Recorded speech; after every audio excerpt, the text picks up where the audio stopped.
exchange of name cards is allowed for continuous communication.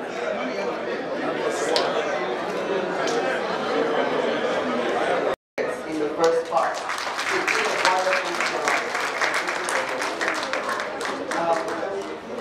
I must confess that anytime my husband goes for the meeting that they usually have for ANROC and he comes back at midnight, I will be so angry. But today I must say that I forgive him because this has proved to be worth it. Without much ado with words, let's just go ahead because we are way behind schedule and we don't want to keep you here too long.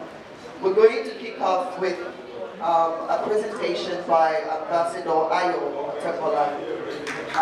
Please let's go.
Gave me his work to tell the President ANROC for having this an idea of bringing all Nigerian office together in one fold like this.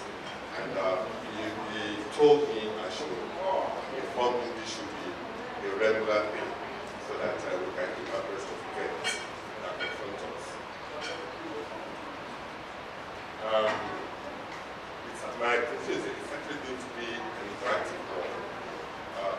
Eventually, I will be looking at the note and raising ideas. Therefore, I'm going to start off by giving a brief introduction. Relations between the federal government of Nigeria and the government of China started in the early 70s. The further friendship between the two countries have since grown from strength to strength. They both struck chords as peace loving, trading, developing countries, each coming from its position of eminence in its respective region and continent. Nigeria from Africa and China from Asia and Pacific. There is visible presence of Nigerians all over China, pursuing their commercial interest and seeking knowledge in various institutions of higher learning. In addition, various developmental projects with Chinese expatriates and investors are ongoing in Nigeria currently, some more Chinese interests are still in the pipeline. Why do we have relations between the two countries? It's saying that great minds in their life immediately captures the spirit of the friendship that exists between us. Trading for mutually beneficial purpose initially brought the two countries together, and this has since expanded in scope and importance. As the largest trading country in the world, China and India have a lot to gain from each other. This is enhanced by increasing globalization and international trade, as goods and services are engaged in mutual benefits to the citizens of the two countries. Furthermore, a set of students first time interaction is ongoing. There are many students in private studies in different disciplines in various training universities. Other segments is largely Chinese language. It leads to influence. As you're well aware, many Chinese now freely converse language. So that's the for us to practice. That's what you have noted is the special status that China accords Africa. A gesture that should be reciprocated. China identifies Africa with little or no strings attached. It has consequently identified development and populist projects aimed at provision of job and setting up of infrastructure.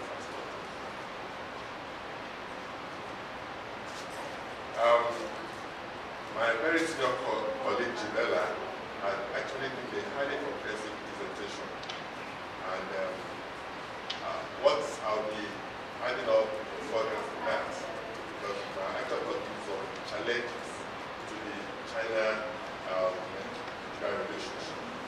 So, as I said, he had said it all. So, in progress with that, I'll just add this bit to it. Noting that challenge and difficulty are not one and the same. They are, however, not mutually exclusive. While the former connotes etc., it does not include continuity. The latter depicts a tendency to stop further progress or ultimately abandon the process. When something is difficult, there is the likelihood to abandon it. But when you see the difficulty or setback as a challenge, so the tendency is to forget that you surpass it, you put behind it. So this is the idea of concept. The position of the China relationship is a motion perpetually in progress and continuity. There are certainly challenges. The fact that they are not insurmountable. The challenges are both systemic, inherent in our various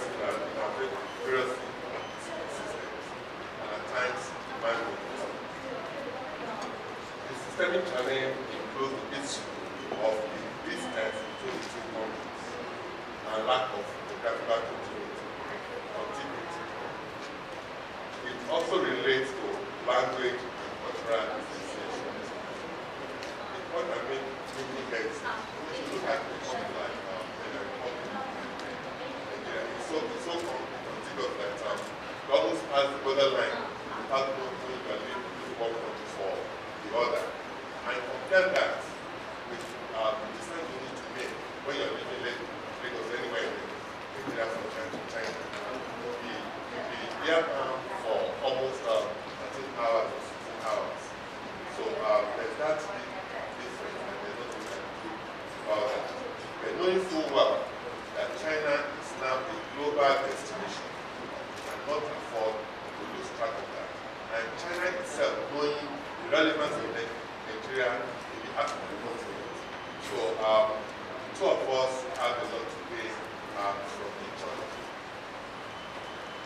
On the other side, the man-made challenge concerns the issue of perception and broad generalization of stereotyping. This book borders on how the Nigerian or its Chinese counterpart is perceived by the other. What's the Nigerian concept of China different from Chinese one and vice versa? Somebody was telling me, probably to the Lord there, we all know how the Chinese were perceived generally. One of the things is seen as a very disciplined type of people. What of his Nigerian counterparts? I'll give that for as a combined. There is something called, it's a on that. Other aspects of human factors of the issue of equity. This stems from the previous discussion in a way. Delves into the concept of diversity of goods and services. Business partners now talk about high, medium, and low rates at the expense of quality products. Some of our people, when they approach their manufacturers, they tell them to standard for the West or this is the kind of standard we do because this is going to be very, very expensive at that time. And it's a very terrible thing. So maybe a second rate items. Carry to pay for it. So long as we're going to serve them well. So the price notwithstanding, this is an aspect of one thing. Since they are about to tell the manufacturers to get the sense to them.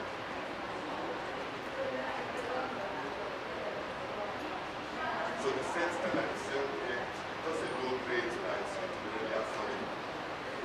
That people who are ready to pay for the price, as long as so high quality and to really serve the purpose.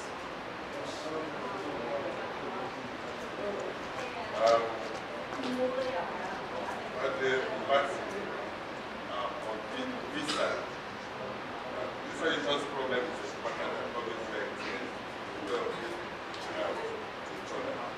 The many observations received from complaints raised by the Nigerians have other related issues and rejection of applications. Insufficient validity period of other kinds. We have received complaints from we say that I come to China and they intend to save more than a month or probably up to 6 months or probably more than that. And all these had to get to just before the 3-month period. And that's certainly not sufficient for them to do what they care to do. And this comes from Lagos end of SAR issue, the Chinese policy. As the issue was highly raised earlier, I think still need to talk some more about that. And good enough to have an able ambassador who can come to here. And I'm sure this issue come up much and it's depth that we now have it.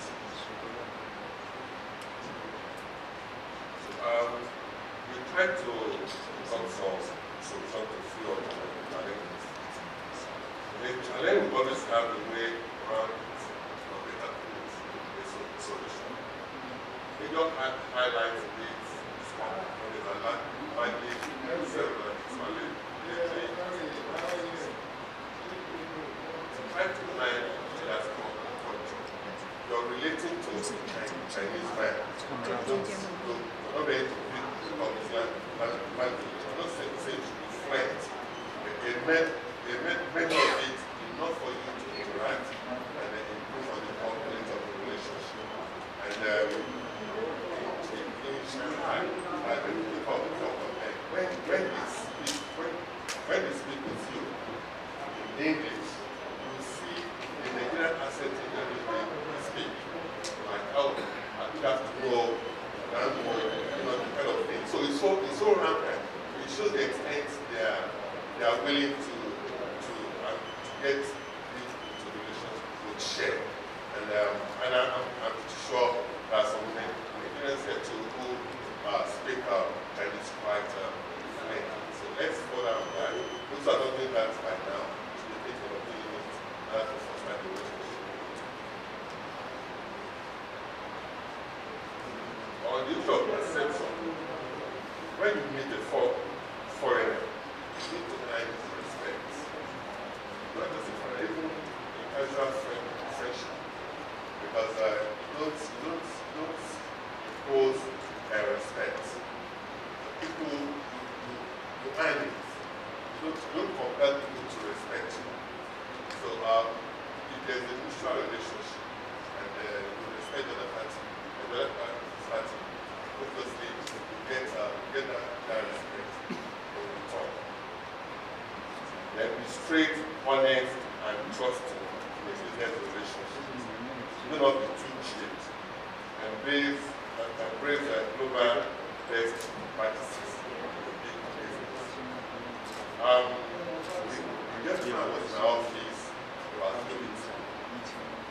He told me he came in about 8 months to China, and he was arrested there at the airport. They asked him why. This gentleman was left, and he was still expecting the consulate to put up a fight for him. It's not possible. A Chinese lady, this Chinese lady, and he had a credit line of $50,000. So he moved the items to Nigeria and never came back again. So although to me that it's been documented as soon as we have the airport this whole time, he was arrested and the lady was called. So the lady came over and asked why he had to do all that. So it was story as usual. The goods got lost in transit, made losses, that kind of story. And he was coming again. He didn't see it fit to call this woman. He said, I'll be coming over. And that he has been in that kind of problem. And I was thinking of getting out of it. And this is the way it's going to be about it. He didn't do anything like that. Just came over and was arrested. So, and unfortunately, he didn't know it until, according to him, he was released 8 months after. So then he came to my office. And gave all this, I said, you need to smile on this kind of story. I said, okay, where is your passport? The next thing he needed was his passport. And it was to get his passport for me. I said, where's the passport? So when he was released from the station, he went to the hotel and the lady followed him. So when he checked in, when he moved to the house of his people and saw such stuff, didn't now get behind him to collect the passport. And then he couldn't get the passport, couldn't get anything to move his around with. You know, then I said, okay, what other item do you have? Is there anything on you that will identify you? He said, his handbag, I went to the cyber cafe, and it was not good something. So he left his handbag and said, come back. So this came to the cafe, and they took it back. So it was everything I was saying. That's not true. A Nigerian is not that daft. If the only identity you have will be, I'm sure, to be your person. So you know where to start. The next way is, this is all I can get from my embassy. Blah, blah, blah. I said, look, go and talk to this girl. And this girl had a business relationship. So you should be able to come straight to her, to let her know how you going to plan to get activity, how she will get her money back and everything. She's not ready to do that. She just wanted us to get the passport for it. And I do not believe the fact that the lady was taking the passport. So I said, we should come and stand short for you. I said, no government organization does that.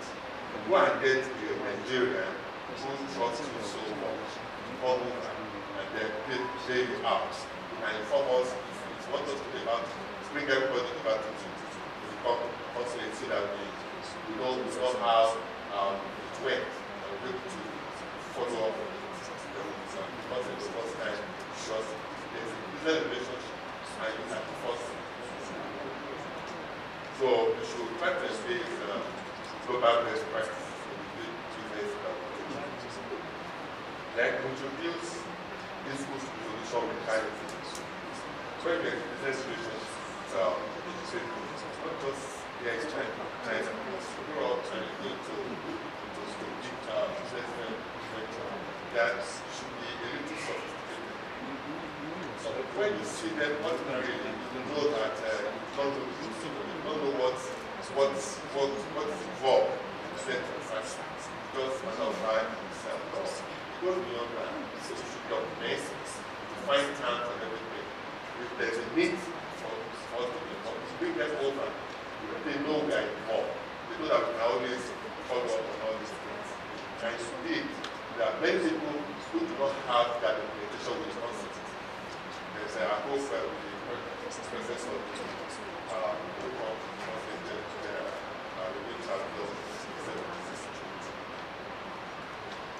so involving the mission in high risk transaction if disease or failure is hard.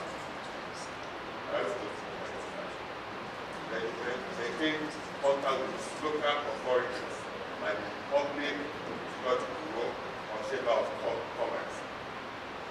I know that this is a highly vibrant commercial environment. You will have chamber of commerce. If I mean it's a big business, I mean it's because of you to involve chambers of commerce.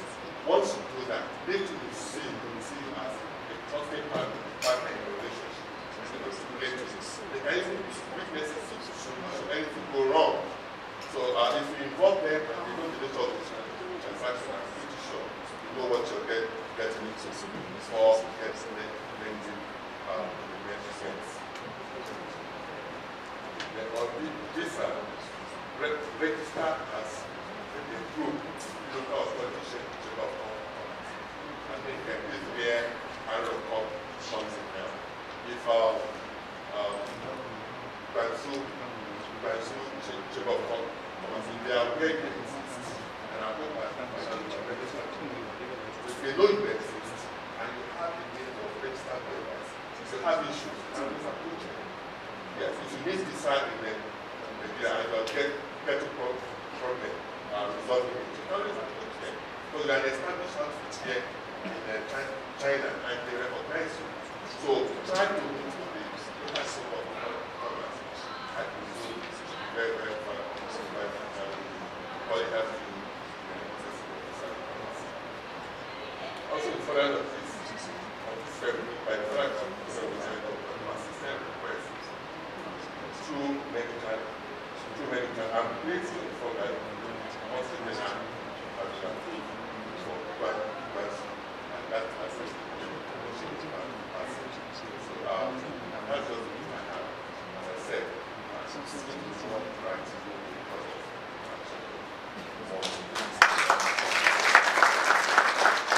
Thank you very much, sir. Now it's questions time, and we'll take 2 or 3 questions. So is there anyone? Okay. Please make it brief. Good afternoon, everybody. Musa, yes, we've spoken about producing substandard products and shipping to Nigeria. We have spoken about that, though I want to ask this question, and it goes to the ANROC. We know that our people ask for substandard products. Is it possible, for instance, for associations like ANROC to come into the scene and educate or advise the Chinese manufacturers the adverse effects the production of substandard goods have on their image? You know, as people, for instance, prefer to buy Japanese goods instead of Chinese goods. That's my question to you. That's a good question. ANROC.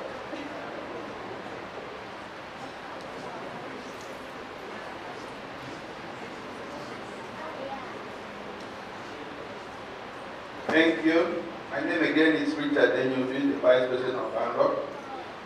Like we said, and as you have seen in this banner, we have just started rolling the ball.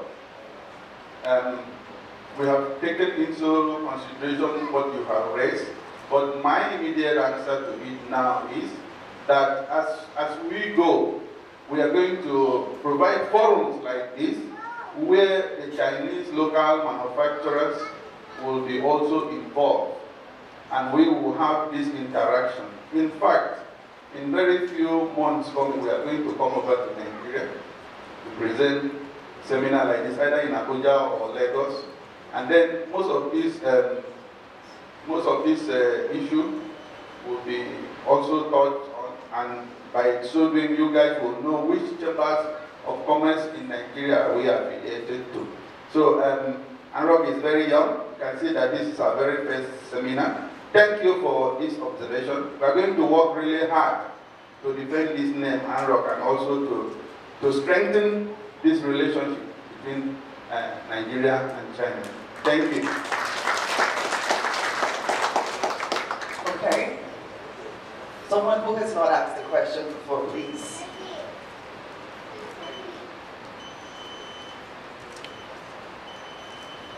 Good evening, sir. Good evening, gentlemen and ladies as well. His Excellency and other personnel. My name is Obeta Innocent, and I've been in China for quite some time, about 10 years now. I have an export service company registered since 2008. First of all, to buttress what my brother said about the standardization or quality of the product that goes to Nigeria, I happen to be one of the few people that had meeting with the DG of the song. The ambassador I mentioned about. He said something about the invitation letter that ANROC members probably or should be able to issue invitation letters to visiting Nigerian businessmen and women. But unfortunately, Your Excellency, I don't know whether your office understands or whether they know the extent of the prejudice against Nigerians has gone. For instance, personally, my company can issue invitation letter to anybody holding any other passports, maybe British, American. I can just use my letterhead to invite them. In fact, I can invite any member of my family or my wife's family to China with just the company letterhead at my staff. But for any other businessman or women coming from Nigeria, I have to get invitation from the government. And recently, they've even made it more difficult. That not only would you present evidence, which initially the requirement is just an evidence of an ongoing business discussion, or maybe a transaction done before, but today is more difficult. In essence, I can tell you that the only thing they're trying to do is don't apply. So I think that the Nigerian embassy, the consular offices, and even Nigerian government back home should do something more to give room to some legitimate companies, Nigerian companies existing in China, to be able to do things that other companies ordinarily can do other places, or even their companies in Nigeria can do for Chinese businessmen who are visiting Nigeria. That's number one. Number two is the issue of language, which you mentioned. Some of us have taken it serious to educate ourselves in Chinese language. As a person who has stayed here for some time, I do speak a little, but I know that, grammatically, we know that we don't, when we speak is a street language more or less. So I am in the university now, in Guangdong University here, studying Chinese. Now, then there I found out that although you technically find that half of the foreign students there are Nigerians, but officially I'm the only Nigerian studying there now. Why? Because with your Nigerian passport, no university in Guangdong can take you, except you have your own residence. So they don't have to apply for student visa for you. All these things, I don't know whether our government will understand, whether they know it. This is the extent the prejudice has gone. Because I know that a lot of Nigerians are ready to study, like from home, come here to study and go home. But as long as you have a Nigerian passport, you can get enrollment in any university in Guangdong. Thank you. Yeah, thanks.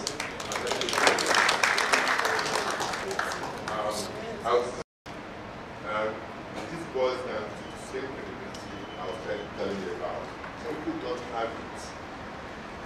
don't simply have it. Don't think it's oversimplified.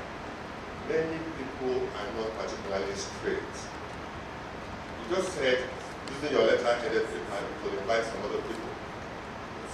And that the state has to approve for issuance of visa to business concern in Nigeria.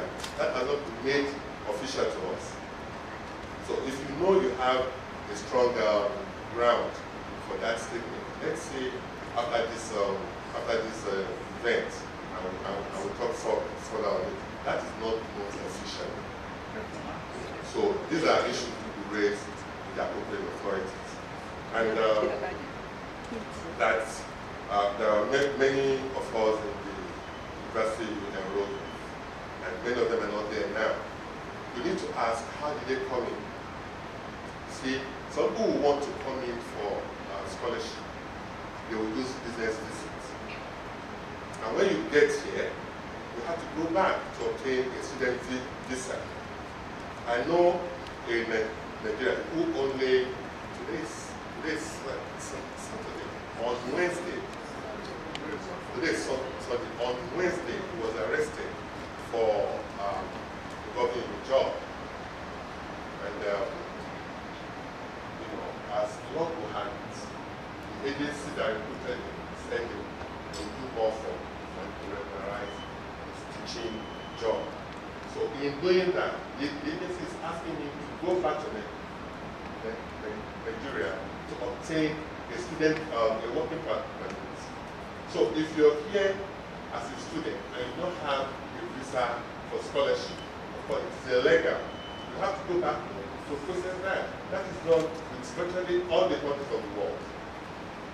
If you go to any country in Europe, in North America, they will tell you, okay, you have to go back to the only thing of visit. Go back home, process your student scholarship visa, and you have it.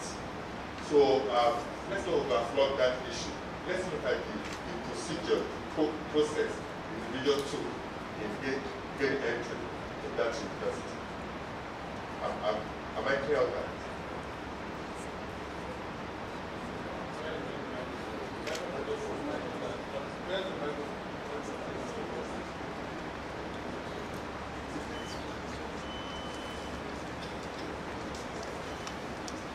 Just a footnote on the explanation my colleague gave. What the authorities have reported to us is that some Nigerians were granted student visa, but they never stayed in school. And where you stay in school and you don't attain the statutory number of attendance, certainly you are going to have problems. I think that is the major problem where you could see the incident to have the Gwanjo school there, they have also capitalized on. I think that is a known fact. And we have a lot of students, some who come in the name of being students and are not actually in school. Thank you, sir. Yeah, further to that, the issue of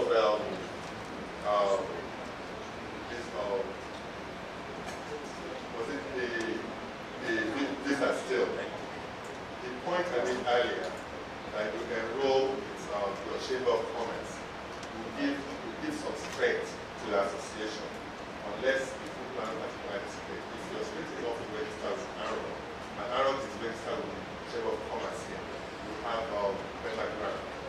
So can you look into that? Okay, last question. Good evening, ladies and gentlemen. Honorable Sir. Actually, one of my questions here has flown the question. And another of my question is pertaining to what Ambassador just said now. He made mention of excuses that the authority here may be giving why they don't allow enroll of Nigerian students. Now, the same excuses may be available for us down here in Nigeria. I was just reading a newspaper write-up two days ago, and I also saw eminent Nigerian, Professor Wole Soyinka, alarming on the influx of foreigners in Nigeria. And among these foreigners, I believe Chinese people are more. They have taken over the businesses that the local people are supposed to be doing in Nigeria. But in this very place here in China, it's not the same thing. Now I want to ask, is there anything you people are doing, the foreign missions, to feed Nigerian government back in order to protect our locals from their manipulation of the foreigners in our local business transaction? Thank you. I'm pretty sure you're aware of it. That many businesses in our country where you see foreigners, people from other countries are owned by Nigerians. Are you aware? You just say for foreigners. If you go to the root of it, that company is registered in the name of a Nigerian. Go and check it out. And the earlier speaker had even said it. See, there should be a change of tone at this point when the question was made that should be looking at investment. When you look at retail business, it's only for a short time. I was with an individual sometime, I was trying to define the difference between riches and wealth. You're only rich when you have a business that will be messed up with a near stroke of the pen. So you're only rich. Then you are wealthy when your business can stand and endure time. So if we start looking at that, we'll move on. And you people here have that opportunity to start creating wealth. Start creating wealth. And if you just spoke about the interaction is having with state government, that is wealth. It is to go and sell stuff in Nigeria. That is, we are talking about riches. A mere scope of cash.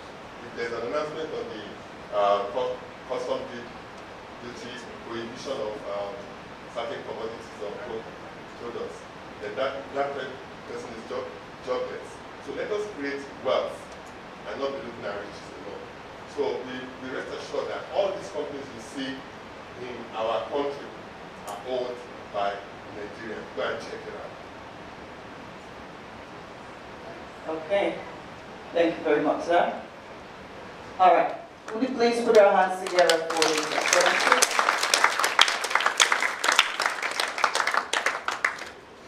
On our program, actually, we are supposed to have a presentation by Mrs.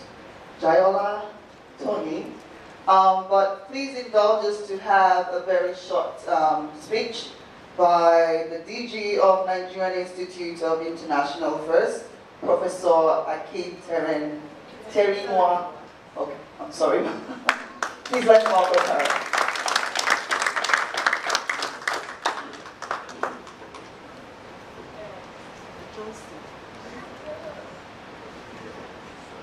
Your Excellencies, ANROC President and members, distinguished ladies and gentlemen, I, Mrs. Akinteriwa, I greet everyone present, and I have been asked by Professor Bola Akinteriwa, who for reasons of force majeure has not been able to join us on this occasion of the first ANROC seminar, to say, and I read, in his drive to underscore academic institutional cooperation as one of the major pillars on which to build the future of Nigeria-China relations, the Nigerian Institute of International Affairs, as well as the China Institute for Contemporary International Relations and the Zhejiang Normal University have engaged in several dialogues and exchange of scholars.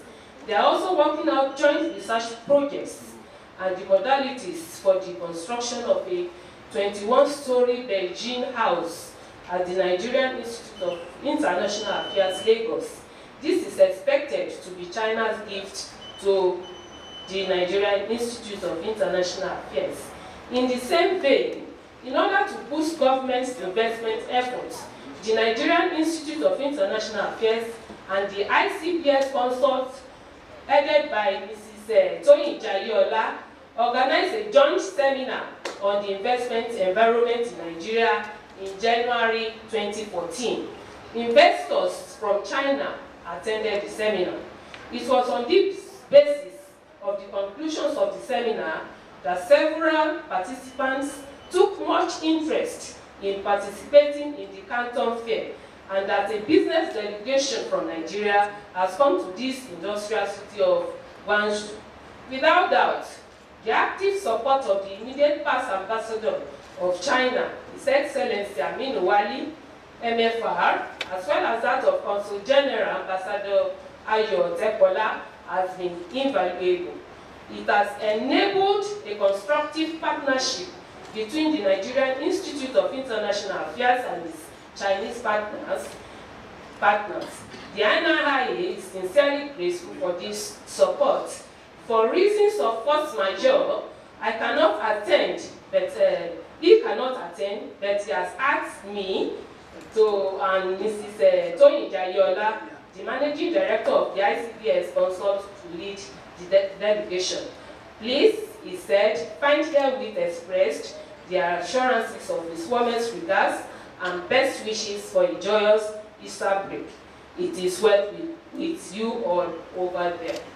In Jesus' name. Amen. Professor Bola A. Akutewa, FNIIA, Director General, Institute of International Affairs, Lagos. Thank you very much for listening. Thank you, ma'am. Okay, we'll just go ahead to welcome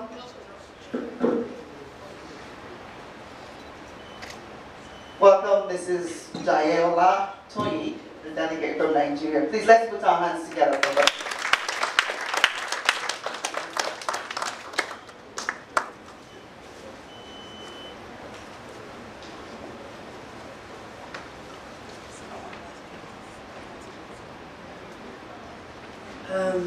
Your Excellencies, Ambassador Patrick Olushola Onodipe, Ambassador Cyril Anozie, Ambassador Ayo Otibola, MRF, representative of the Director General Nigeria, of the DG, Nigeria Institute of International Affairs, Professor Bola Akintayo, the Chairman of ANROC, members of ANROC, distinguished ladies and gentlemen, all of the protocol observed. I just want to say a very big thank you for bringing us here. I came in with about 10 Nigerian businessmen from Nigeria, and we just want to appreciate you putting all this together for us. Thank you very much. But I just want to drop something that next time you might bring an interpreter for the Chinese people who are here. It's much easier for them to understand. Thank you very much. It is very interesting to note that Nigeria and China culturally have a lot in common. You can look at a Chinese person and you actually say Nigerian person. We have the same thing, the negatives and the positives. We are all one. Well, in terms of our culture is so similar, it's amazing. And all over the world, from the time of China's self-censorship, Nigeria has always supported China. A case in point is our country's support in China's quest to be part of the United Nations. Although our bilateral relations is still evolving, we are in a delicate stage of its solid formation, and it is actually gathering momentum. There is a proverb in China that says, if you want to go fast, you go by yourself. But if you want to go far, then you go with other people. We in Nigeria have decided that in order to take our place in the Committee of Nations, we also want to go far, and we need to go with China right now. In 1997, the Chinese Premier Le Pen visited Nigeria to boost China's renewed interest in Africa, which is aimed at reversing the decline in China's trade with Africa. Nigeria's trade with China actually fell from $57 million in 1980 to only 7 million in 1985, recovering somewhat to about 35 million in 1989. Thereafter, Nigerian-China trade grew from 35 million to 97 million in 1993 and reached 327 million by 1997. It is currently estimated at $13 billion. I think that is something to appreciate. For both countries, closer economic ties have become imperative for obvious reasons. Nigeria, the most populous African country with vast reserves in oil and gas and abundant natural resources, needs China.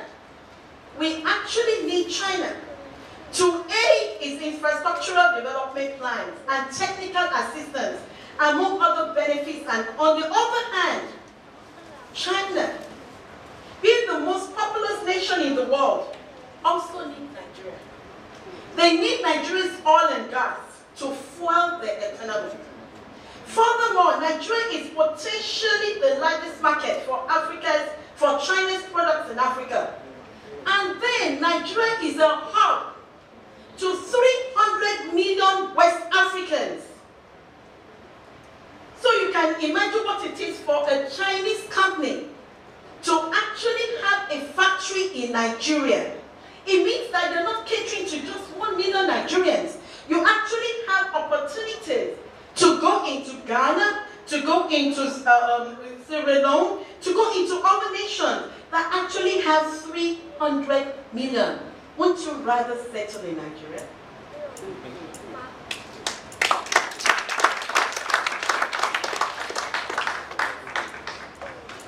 Therefore, closer economic cooperation is in the mutual interest of both countries. The economic ties must be beneficial. At the moment, there exists an obvious trading imbalance between the two countries. From the perspective of the Chinese, Nigerians are perceived as a consumer nation, and they have the right to think like that because we have not given them any other reason to think otherwise. Hence, the quest for fostering mainly trading business opportunities, mainly in commodities.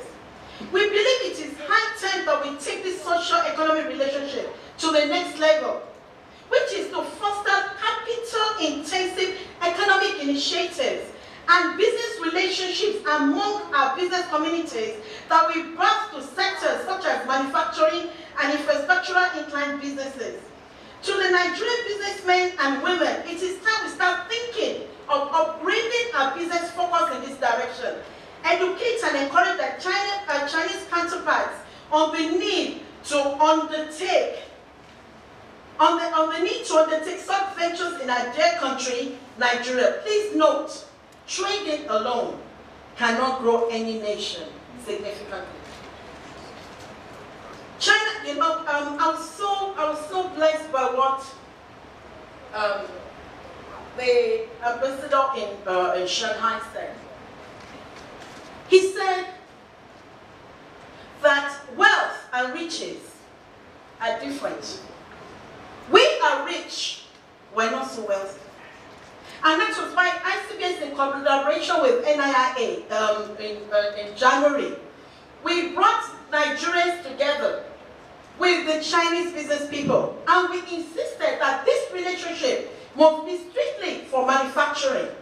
And right now, we have, I'm here with about 10 of the men and women who were part of that investment forum.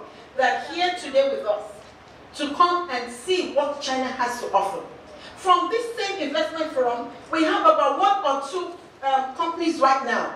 In a matter of 10 days of meeting each other, they had a project of over 34 billion that they're working with right now. I think that is something we need to pursue. As we speak, Nigerians living in China have employed about 1,000 Chinese nationals. Also, 40% of the containers exported from China goes to Nigeria. 30% of the other 60 go to other countries in Africa, and they're actually exported by Nigerians residing in those countries. Again, Nigeria is the only African nation that has 4 to 5 flights daily coming to China. Likewise, we believe the Chinese have made investments in Nigeria, but it is not enough. The scale is not yet balanced. And it has to be for us to have a win-win situation. We're going into a marriage that's going to take a long time.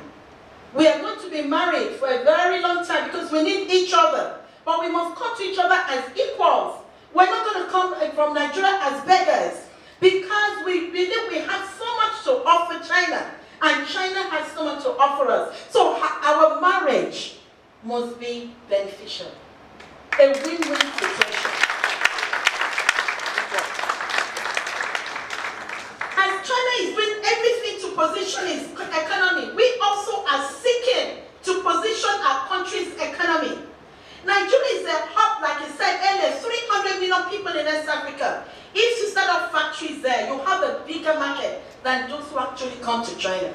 You think you are selling something in China now? Try to set up in Nigeria and see the amount of trade and the amount of trading and trade that you could actually get involved in. It is mind-blowing.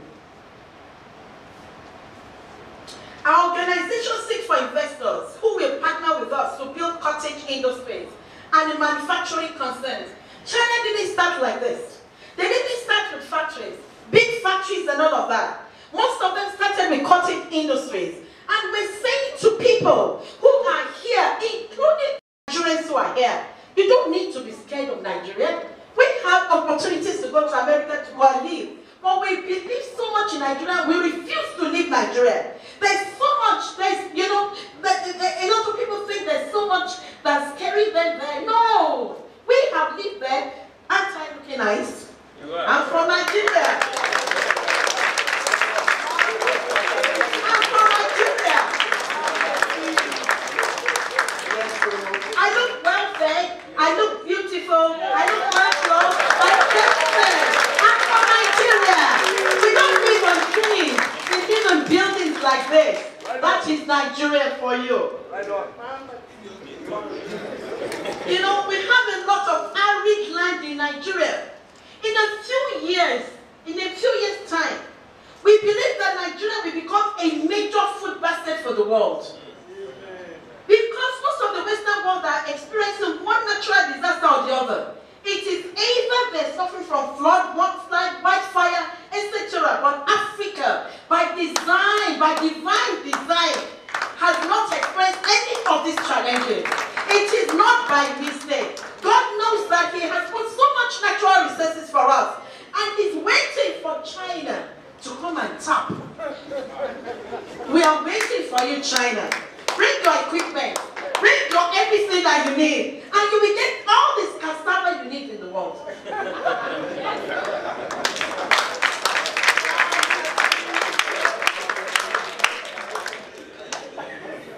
Based on our research, we discovered that the average Chinese businessman prefer to do business with the government, whereas our Nigerian counterparts don't depend on this, as we believe opportunities for business ventures go beyond the macro level of the government. However, we will only operate within the government's policies. These wonderful men are here to ensure that. We will only operate within the government's policies and complement the infrastructure provided to ensure business successes. Suffice it to say that government businesses are one-off capital ventures, but there are so many opportunities with private sectors. We hereby present a few members of our community with in-depth knowledge of the various industries and sectors. These men and women are men of vision, credibility, tested integrity that you can foster healthy partnership with.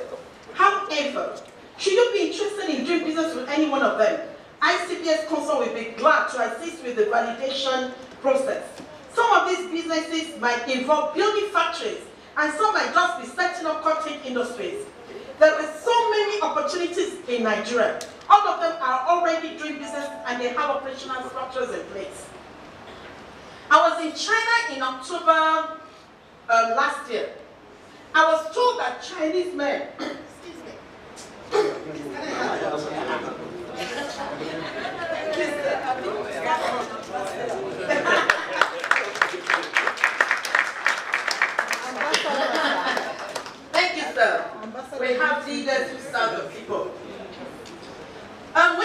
China in October last year, and that was my first time coming to China because I came to look for investors for our Nigerian people. I'm not doing the business, but I open up business opportunities for Nigerians and the Chinese environment. I was told that Chinese people have, thank you ma'am, I was told that Chinese people have a lot of money to invest, but do not know who to trust. Believe me sincerely, this is a very mutual desire on both sides. Nigerians are also looking for Chinese people to trust. I stand to boast that we have quality businessmen in Nigeria, and I am so proud to present some of them here today. And I also believe we have quality businessmen in China. Should we partner together, we must do so with sincerity of purpose and best interest of each other at heart. I keep on saying it, we're going to be married by the reason of what we need in each other. We're going to be married to each other for a very long time. We don't want to divorce based on imbalance of trade. I don't know if you understand what I'm saying, sir. We don't want to divorce. We want our marriage to be lasting and beneficial to both of us. What are the responsibilities on both sides? China and Nigeria need each other in the long run, so it is the best interest for establishing a win-win situation. We as Nigerians must stop destroying our reputation through greed for money and corruption. You know, I was on telly some time ago, and they were asking me a question. Oh, these Chinese people that was bringing cheap things. I said, no. It has nothing to do with the Chinese people. It has to do with our brothers and our sisters who go to China and say to them, reduce the quality of lead in the battery. Reduce this and reduce that. It doesn't have anything to do with Chinese. The Chinese people produce for America. How come they don't have the cheap things? The Chinese people produce for Europe. How come they don't have the cheap things? If you know, the person said you must earn respect. You cannot earn respect when you lower yourself. We have lowered our standards in the nation. When you go to the market and you say to a Chinese person, I want American standard, they say, are you not a Nigerian? And I feel so insulted. Do you know the truth? A lot of Nigerians will not come to Nigeria and China today because they believe that China people are cheap. And I say, no, China people are not cheap. It is what you want, and it is rather cheap. But you know something? We must work together with the Chinese to correct this notion that Nigerians have. Because the truth of the matter is, a lot of Nigerians believe that that is the only thing. You know, we saw some wonderful things at the fair, and I said, no, I can't believe this. You mean this is from China? A woman who produces, she is one of the major furniture sellers in Nigeria. She is big, and her business is in billions by now. I said to her, come to China and start another level of, another line of furniture. I said, oh no, cheap. I said, China is not cheap. I am going to bring you here by myself and let you see people you can partner with to start that level. I said, you know, Chinese must work with Nigerian agencies. We must work together. We must work together. And you know something? They were talking about Chinese people bringing cheap things to Nigeria. Nigeria has changed. You can't cheat Nigerian people anymore. A few months ago, because of these cheap things, let me tell you what happened.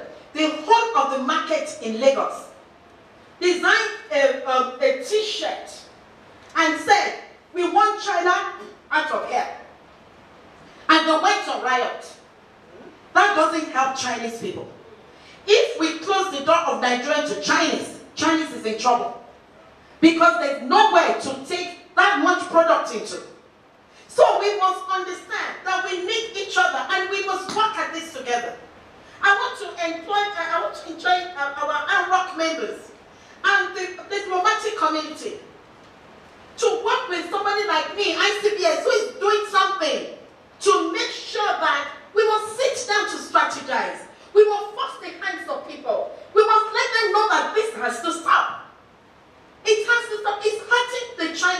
and it's hurting the Nigerians. If the Chinese will not do something about it, they get hurt the most. They actually get hurt the most. The issue of the visa is so sad. It's really so sad that the Chinese diplomatic people are actually the ones pushing people to the agents to go and pay for a visa at 300,000, 250,000. That is not right. That is not right. Chinese government must be fair. You cannot bring your people into our doors and then you close the doors to our people. I wrote a few months ago to the Canton Fair to register the number of people I was bringing. They wrote me back that the Chinese government has said they should not give Nigerians invitation card to the Canton Fair. And I said, no, that's not right. These are your biggest markets. They're coming to spend money. And you want to also come into our nation just like that? No, it has to be a fair situation. We must try to be fair. We must try to be fair. I just want to say that we're looking for, there's so much arid land in Nigeria. If you're interested in doing agriculture, that so many people told me, please bring investors down. It will help Chinese to come and set up factories. We're fed up with training. It's not helping our nation. And we need a change right now. The thinking of Nigeria is changing. And please, we're asking, let all of us change together. The ANROC people here, I challenged you when you came to Lagos. I said you must do something than just being an association. We must begin to set up seminars. We must begin to tell Nigerians what they have to know when they get here. We must print, I was talking with Mr. Victor, and he said we have to begin to print some flyers to put at the embassy, to put at the airport, and give to the people. This is what when you go to China, you're an ambassador. Act well and do the proper thing. We might not get everybody, but let's start from somewhere. Please, let's start from somewhere. Thank you very much. Thank you very much. I would like to work with the men, the diplomatic men that are here. We need to sit down with you, sir, and to be able to say, how do we go forward? We have to have a think tank. It doesn't have to be just there. I am in collaboration with Nigerian Institute of International Affairs, and I am, by default now, in collaboration with the ANROC people. We're going to sit together, and we're going to move our country forward. Long live ANROC. Long live ICPS and ANROC. Long live Nigeria, and long live China. God bless you.